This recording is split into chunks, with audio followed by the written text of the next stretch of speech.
அந்த சிரிப்பு. இன்ட்ரோ. ஒரு மனிதன் சிரிக்கிறான். ஆனா அந்த சிரிப்புக்குள் என்ன இருக்கு தெரியுமா? கோபம், பைத்தியம் மற்றும் கொலை ஆசை. இது சாதாரண கிரைம் ஸ்டோரி இல்லை.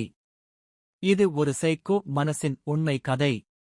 ஒரு சிறிய நகரத்தில் நடந்த அதிர்ச்சிகரமான சம்பவம். அமைதியான நகரம். தமிழ்நாட்டில் ஒரு சிறிய நகரம். அங்கே எல்லாரும் அமைதியாக வாழ்ந்தார்கள். அந்த நகரத்தில் வாழ்ந்தான் அரவிந்த். வயது 32. வேலை மெக்கானிக். அவன் வெளியில் பார்த்தால் சாதாரண மனிதன். ஆனா அவனுடைய மனசுக்குள் யாருக்கும் தெரியாத ஒரு இருள் இருந்தது. அவன் சிறுவயதில் இருந்தே விசித்திரமான பழக்கங்கள். பூச்சிகளைக் கொல்வது, தனியாக பேசுவது, இரவு முழுக்க விழித்து இருப்பது.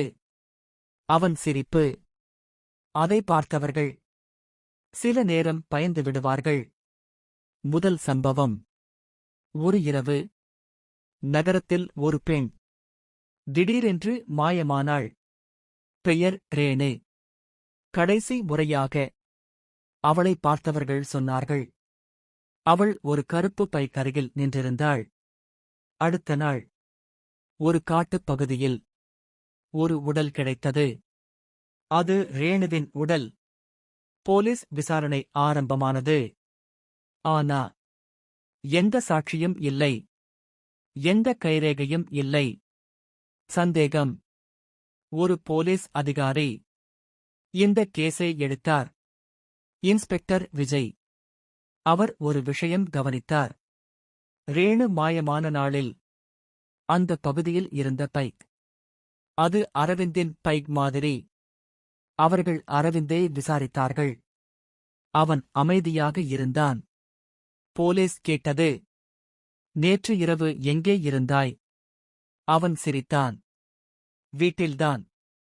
அந்த சிரிப்பு விஜய்க்கு சரியாக தோன்றவில்லை. இரண்டாவது கொலை. ஒரு மாதம் கழித்து மீண்டும் ஒரு சம்பவம். இந்த முறை ஒரு கல்லூரி மாணவி மாயமானாள். 3 நாட்களுக்குப் பிறகு அதே மாதிரி கொலை. இப்போது போலீஸ் புரிந்து கொண்டது, இது ஒரு சீரியல் கில்லர். நகரத்தில் பயம் பரவியது. உண்மை வெளிச்சம்.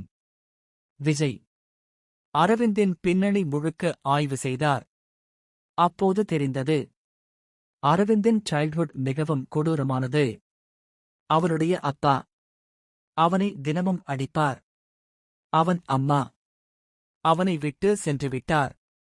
அந்த நாள் முதல் அவன் மனதில் ஒரு கோபம் வளர்ந்தது. பெரிய கிளைமாக்ஸ். ஒரு இரவு விஜய் அரவிந்தின் வீட்டை ரெய்டு செய்தார்.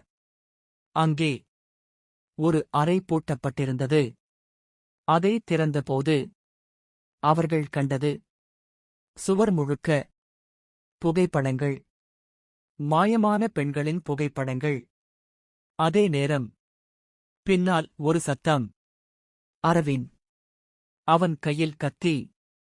அவன் சிரித்தான். நீங்கள் எல்லாம் தாமதமாக வந்துட்டீங்க. ஒரு துரத்தல்.